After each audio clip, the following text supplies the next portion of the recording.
Hey guys, welcome back to Carsonian Means. Today we're going to be continuing our NFL predictions. Today we are doing a second team in the NFC East, the Philadelphia Eagles. We've done the AFC West, we've done the NFC West, we've done all the AFC East, and now we've done the Washington No Names, and now we're going to be doing the Eagles, and then we're going to be finishing off the NFC East, and then continuing to bounce back and forth, and we're just going to continue from there. Also, before this video started, this is kind of something for my subscribers. I was supposed to, if you've been keeping track, I was supposed to post, a normal video today, and I didn't post a single video yesterday. It's because I was at the beach, and I thought I would, and we came home a day after that I thought we would, so my schedule got all kind of messed up, but more videos are going to be coming out soon, don't you worry. Anyways, so with the Eagles, they're a team that I think is kind of going down. They're on a downward slope right now. It's not looking pretty good. They're like a bit below mediocre in my opinion. And I guess that's probably good enough maybe to get them a win in this division. But we're gonna see about that. They've got Washington.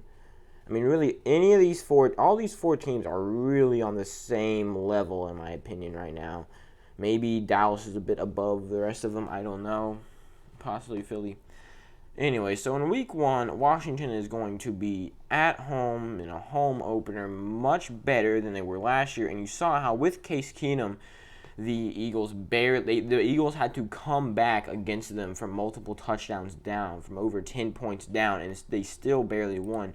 So in week 1 here, I'm going to give it to Washington, just because this is just, anything can happen in week 1.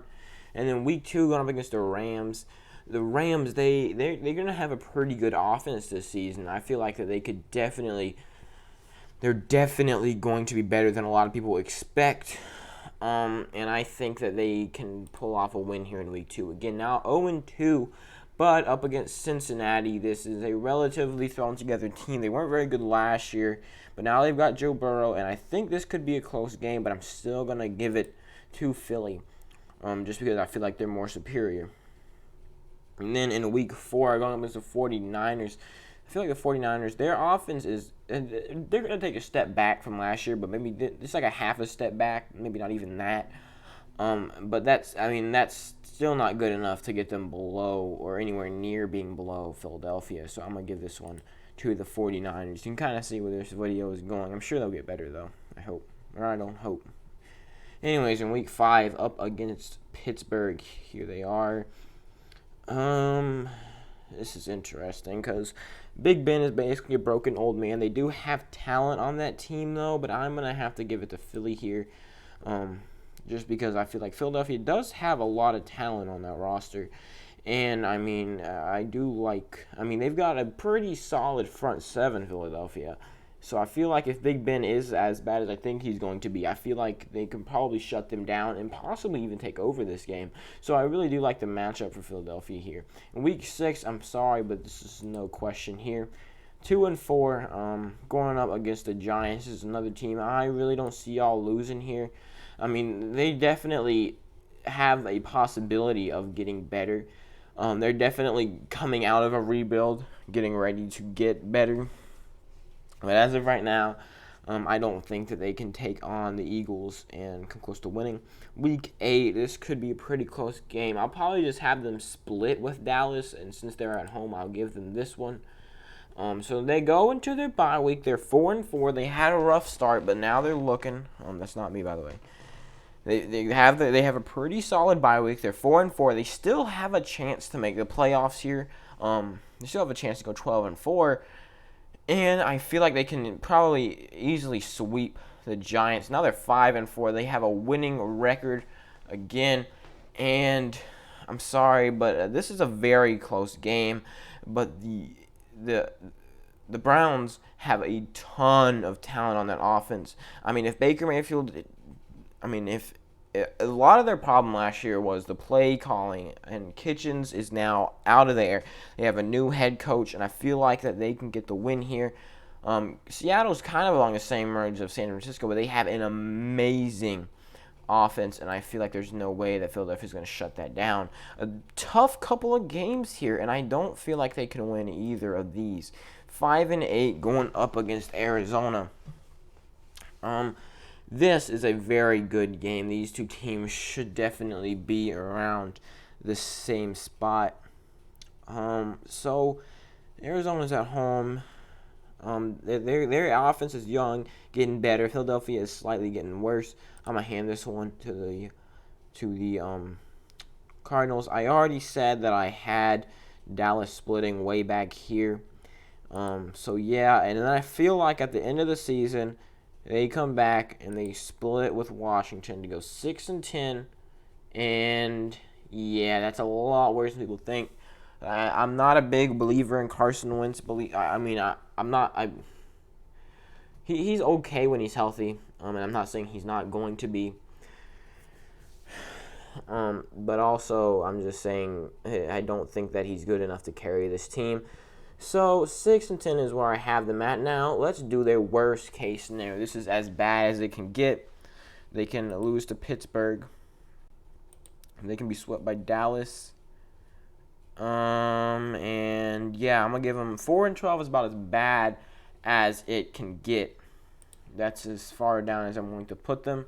Is really, I going 1-6 at the beginning or whatever is pretty bad. So their best case scenario is, I guess they could sweep Washington. They could beat that. They could beat them. So 10-6 is as far as I am willing to say. So I'm saying 4-12 and 10-6 is their range, and I'm putting them at 6-10. The reason I do, best case and worst case scenario is so that what I think what I wouldn't be surprised to see their range be. Here we go. So 6-10, that's not gonna get them first in the division. They might be battling out with the Giants for second. But hey, it'll if y'all pull something off in the off season, it could get better. Okay, just believe me, it could get better. And again, y'all could go 10-6. I might do a whole nother video on if every single team did its best case scenario that I think is possible, how would it be? You can make your own predictions at playoffpredictors.com. This is all ran by one person, by the way, which is crazy. He's got football, basketball, baseball, college football, all this stuff, and it's all ran by one person. So it'd be cool if you went and checked out the website. You can make your own. You can get this permalink and send it to me on Twitter or Instagram or comment it. And if I get up to 5 of those, I will do a video. You can send me 5 teams. You can send me 4. You can send me a whole schedule. It's not me. And anyways, if you're wondering, it's because my chair is creaking. Anyways, and so yeah, make sure to send them to me, please. All right, and I'll make a whole video. I'll shout you out. I've got a Patreon. If you think that my predictions and my football knowledge is so weird and disgusting, like a lot of people seem to think, then go ahead and subscribe so you can see all the weird stuff. Like the video so other people get to see how weird my predictions are, and support me on Patreon, and maybe I can start a podcast, which is that's why I started Patreon, because I want to start a podcast. And obviously, if you couldn't tell by my voice, I am not old enough to have a job yet. I am not whatever age it is, I don't know. Anyways, all I know is that I right now am jobless. Anyways, I'll see you guys in the next one. Thank you guys so much for watching this short video. Go watch the others now.